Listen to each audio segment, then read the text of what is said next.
चर्चा का प्रारंभ हमारे विद्वान मित्र सुरजेवाला जी ने किया तो उनने थोड़ा छेड़ दिया। माननीय उपसभापति जी, हम किसी को छेड़ते नहीं है, लेकिन अगर कोई छेड़ दे तो फिर छोड़ते भी नहीं। उनको याद भी आए तो शकुनी याद आए। शकुनी मतलब छल, धोखे और कपट के प्रतीक।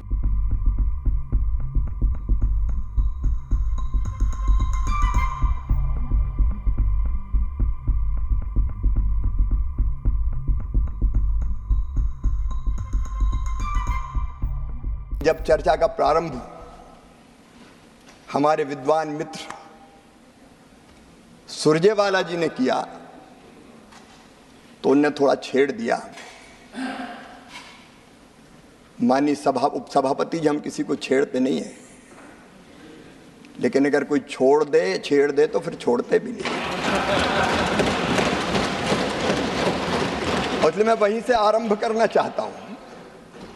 बेहतर होता वो आज यहां उपस्थित होते। माननीय उपसभापति जी, उनको याद भी आए तो शकुनी याद आए। शकुनी, चौपड़, चक्रव्यूह और इन सारे शब्दों का संबंध है अधर्म से। जाकी रही भावना जैसी, प्रभु मूरत देखी तुम ऐसी। शकुनी मतलब छल, धोखे और कपट के प्रतीक थे। चौपड़ में तो धोखे से ही हराया गया था। और चक्रव्यूह मतलब फेरवार नहीं, घेर के मारना। अब कांग्रेस को क्यों चक्रव्यूह, शकुनी, चौपड़ ये याद आते हैं?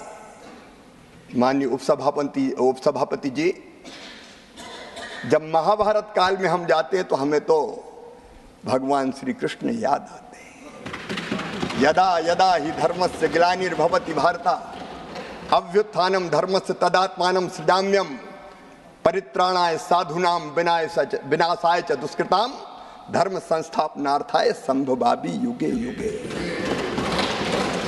हमको तो कन्हैया याद आते हैं।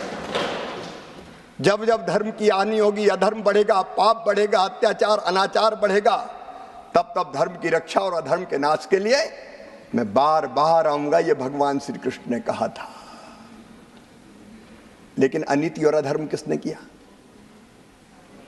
ठगी किसने की? माननीय उपसभापति जी, कांग्रेस के डीएनए में ही किसान विरोध है। मैं ये कहना चाहता हूं। ये आज से नहीं, प्रारंभ से ही कांग्रेस की प्राथमिकताएं गलत रही है। हमारे प्रथम प्रधानमंत्री स्वर्गीय पंडित जवाहरलाल नेहरू जी, मैं उनका आदर करता हूं, लेकिन भारतीय परंपरा खेती के बारे में उसका निर्वाह नहीं किया। रूस गए, वहां से एक मॉडल देख के आए और कहा कि रूस का मॉडल लागू करो। भारत रत्न चौधरी चरण सिंह जी ने कहा यह नहीं हो सकता, भारत की कृषि की परिस्थितियां बिल्कुल अलग है। प्राथमिकताएं गलत थी उपसभापति जी। 17 वर्ष तक उन्होंने प्रधानमंत्री जी के पद को सुशोभित किया, लेकिन तब क्या होता था? अमेरिका से PL 480 सड़ा हुआ लाल गेहूं भारत को खाने पे विवश और मजबूर होना पड़ा। माननीय उपसभापति जी, स्वर्गीय इंदिरा जी के समय, मुझे अच्छी तरह याद है, हम छोटे थे, उस समय किसानों से जबरदस्ती लेवी वसूली का काम होता था। जबरदस्ती लेवी वसूली जाती थी। अगर 2 क्विंटल भी है तो 1 क्विंटल दे के जाओ। बिंडे खोद दिए जाते थे, रखा हुआ अनाज उठा लिया जाता था।